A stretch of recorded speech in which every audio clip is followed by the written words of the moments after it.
Oui, c'est cool, Keita. De passage, je salue cette célérité, ou en tout cas cette proactivité du ministre Yombuno, parce que pour moi, c'est la première fois que je le vois attentif. Quand c'est bon, c'est bon. Et voilà, quand, c'est-à-dire les choses ont été corrigées au fur et à mesure.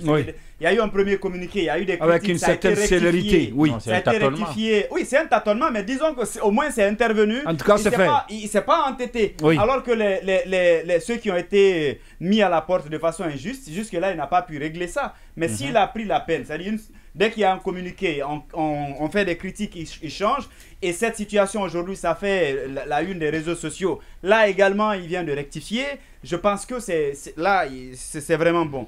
Mais le problème, je pense qu'on a brûlé les étapes. On a brûlé les étapes parce que ce n'est pas qu'à la RTG. Allez-y voir certains départements ministériels, vous allez trouver des gens qui sont là depuis des années, qui n'ont aucune situation, mais qui viennent tous les jours et qui ont déjà de l'expérience en la matière. On aurait dû demander donc à tous les départements, par exemple, de faire une situation et même l'assainissement même du fichier électoral, on aurait dû faire du fichier de la fonction publique. On aurait dû faire l'état des lieux et en fonction du manque à gagner, on commence par ceux-ci d'abord, ceux qui ont quand même de l'expérience, qui ont fait des années, qui sont déjà dans la boîte, que ceci soit confirmé. Mais après, les autres, il faut donner du temps. Mais si tel est le cas, c'est que ça veut dire que ceux qui vont postuler là de nouveau, on va prendre personne. Parce que quand vous calculez le nombre de stagiaires qui sont dans l'administration publique et qui ont fait 5 ans ou 10 ans, mais ils sont nombreux, hein, c'est cool. Non. De toi à moi. Oui. Est-ce qu'on recrute pour recruter ou on recrute pour vraiment, si vous voulez, que les choses marchent?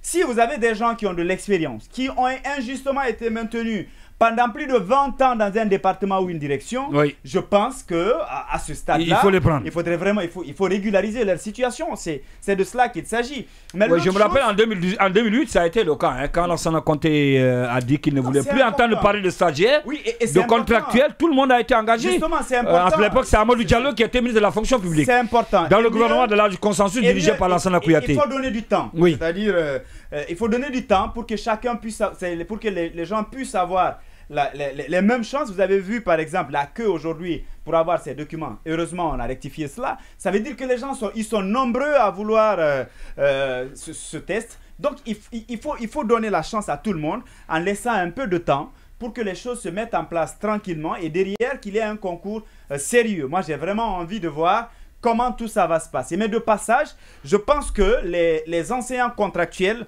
doivent se lever eux aussi parce que on a refusé de payer leur prime. Pour qu'ils soient engagés en se cachant derrière une situation financière, je ne sais pas. Alors, mais si aujourd'hui on est à la capacité de recruter des milliers de jeunes, ça veut dire que leur prime là, on a aussi la capacité de payer parce que ça, c'est du péché. Si on ne le paye pas, on leur a fait du tort.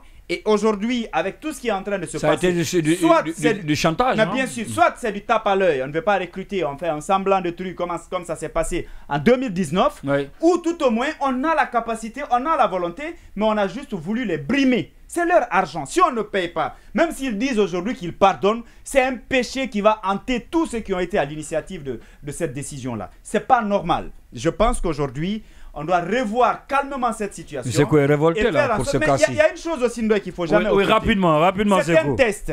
Tu sais, aujourd'hui, dans l'esprit des Guinéens, quand on dit recrutement, on se dit ceux qui doivent intégrer sont déjà choisis, sont déjà connus. Les gens, ils viennent, il y en a qui sont réticents, d'autres ne viennent même pas. Il faut prouver à tout le monde cette fois-ci que la donne a changé et que les gens qui postulent, les dossiers seront examinés de façon convenable et que le recrutement sera sérieux pour rétablir cette confiance entre quand même les citoyens et l'administration. Et c'est fondamental. Donc, si ce test échoue, parce que c'est l'unique, je vais dire... c'est l'unique chance. C'est vraiment l'unique chance. Sous le CNRD. Si ça échoue, c'est fini.